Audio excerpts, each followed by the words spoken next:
big hello to all my young friends from Tiny Tot Tales. Pooh and his friends decide to fly south during the winter, just like the birds do. All of them are very excited and pack their stuff and leave together. Will they have a fun trip? Let's all hike up to the 100-acre wood and find out. Are you ready? Let's go!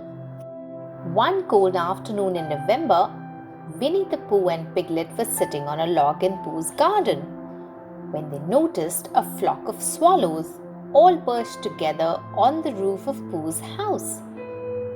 "It must be a bird's birthday party," said Pooh. "Lucky them. I wonder which one is the birthday bird." Then all of a sudden the swallows flew away, one leading from the front and all of the others following in two lines, so they made a V shape in the sky. "It must be going home time," said Pooh. "The party's over." But Pooh and Piglet looked at the tree and noticed that every bird had flown away, even the birthday bird. "That's a funny kind of party," Piglet said. "Even the host has flown away. And they've all gone in the same direction. Very strange." Owl flew down to say hello. "Did you see my distant cousins flying south?" he asked. "They're flying to warmer climes, you know. They always do that at this time of the year. It's like a holiday for them." "A holiday?" said Pooh. "I like to go on a holiday too. Why don't we all fly south like the birds?" "A good idea," said Owl. "I always enjoy a bit of migrating, especially if I can lead the flock. Piglet, go and tell the others that we are meeting in Pooh's garden tomorrow morning so we can fly south." The next morning there was a holiday atmosphere outside Winnie the Pooh's house as he, Piglet, Kanga, Roo, Rabbit, Tigger and Owl gathered for the great journey. Tigger was bouncing with excitement. "I don't like all this gathering," he said. "Isn't it time to leave yet?" Owl was checking the luggage. "Piglet, are you sure you can carry that case? It's a long journey. Roo, you won't be needing that umbrella. And Pooh, do bring all that honey. Just one item of luggage each, please." And off they went. Owl was the leader and the others followed him in two lines, so they made a V just like the birds. "Well, let's whistle, shall we?" suggested Owl. "Then we will sound just like my swallow cousins." So they all whistled, and some weren't as good at whistling as the others, and they were all so busy trying to be the best whistler that they went in the wrong direction. After a long walk, they arrived at some big grey rocks which they had never seen before. "This looks like a good resting place," said Owl. "And a very good place for eating honey," said Winnie the Pooh, reaching for his jar. "It's a good playing place too," said Roo. And straight away he and Tigger raced to the top of the rocks and sang, "I'm the king of the castle." But Piglet was shivering, and so was Rabbit, and so was Winnie the Pooh. I must say it is rather windy and cold here, isn't it?" said Owl. "Are you sure we've come the right way?" asked Piglet, with chattering teeth. "Of course we have. It's easy to tell which is north and which is south. When the sun is behind my left wing in the morning, red sky at night. Oh dear me, I've forgotten." At that moment, Piglet spotted a signpost on the path. "Look," he said. "It's a signpost and it says, to the North Pole." "What does that mean, Owl?" Oh dear me, oh goodness gracious, said Owl. It says to the North Pole. We must be going quite the wrong way. Come on, my friends. Let's make our way again. Back we go. And this time, in order to make up for the lost time, they didn't walk. They ran all the way back along the path they had come on and on beyond where they had started. And running, of course, made them warm. It's much hotter here, said Owl. This is definitely south. Pretty, isn't it? None of those big cold rocks we saw in the north. Nice trees and things. Eventually, quite out of breath, they arrived at Eeyore's gloomy place.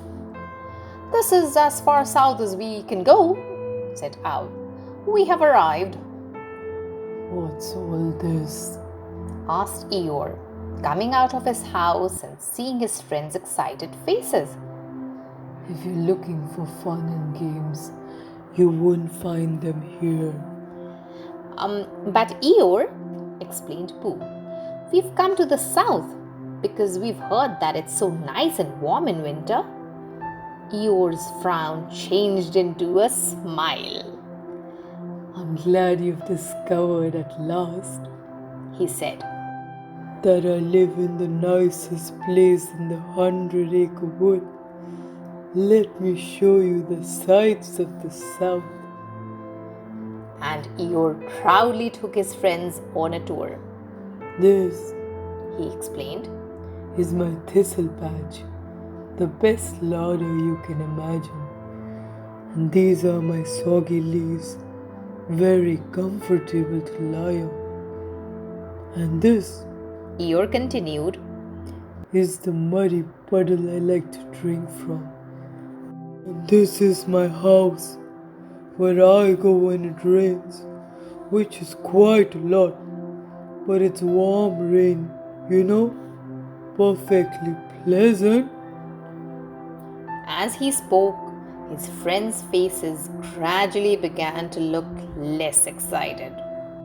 As Winnie the Pooh got his breath back, the nice warm feeling he had had while running disappeared. He felt cold again. But he didn't want to offend Eeyore, so he said, "What a charming place. Let's make a camp, shall we?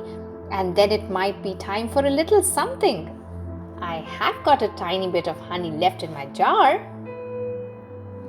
The friends bravely made a camp using soggy leaves as cushions. Winnie the Pooh gave them each a mouthful of honey, except for Tigger, who said that Tiggers didn't like honey, or thistles, or soggy leaves. In fact, Tiggers didn't like anything in Eeyore's gloomy place.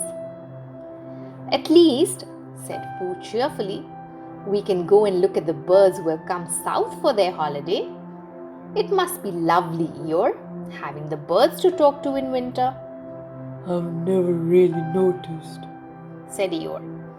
Nasty, messy things, birds. "Well, let's go and look for them anyway," said Pooh. He and Piglet and Owl and Kanga and Roo went out of the camp to look for birds. They looked up, they looked down, they looked at the top of trees and the roof of Eeyore's house.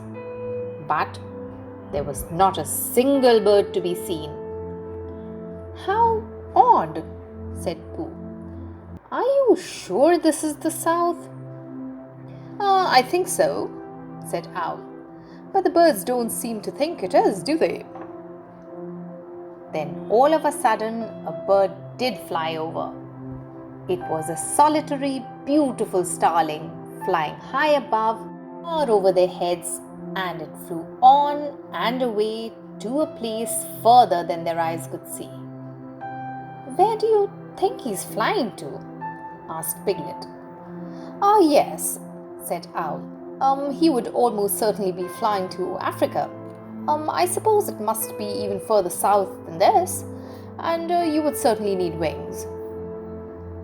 "So what do animals do in winter if they don't have wings?" asked Piglet. "Well, they're now, what is the word I'm looking for? Oh yes, I remember. They hibernate, said Owl. What does hibernate mean? Asked Roo. It means they make themselves a cozy bed and go to sleep, said Owl. I'm tired, said Roo. I don't want to fly south. Please may I hibernate instead? Yes, dear, said Kanga. I think it's time we all went back to our own beds. Wow, what a fabulous adventure! Or should I say, misadventure? Still, since all of them were together, they did have a lot of fun. Pooh and his pals turn every get together into a magical party, don't they? Yes, they do. From Tiny Tot Tales, till next time, toodles everyone! If you enjoyed listening to this story, please like and subscribe to Tiny Tot Tales. If you have any story requests, please send an audio or a visual clip to our email given in the description below. Thank you.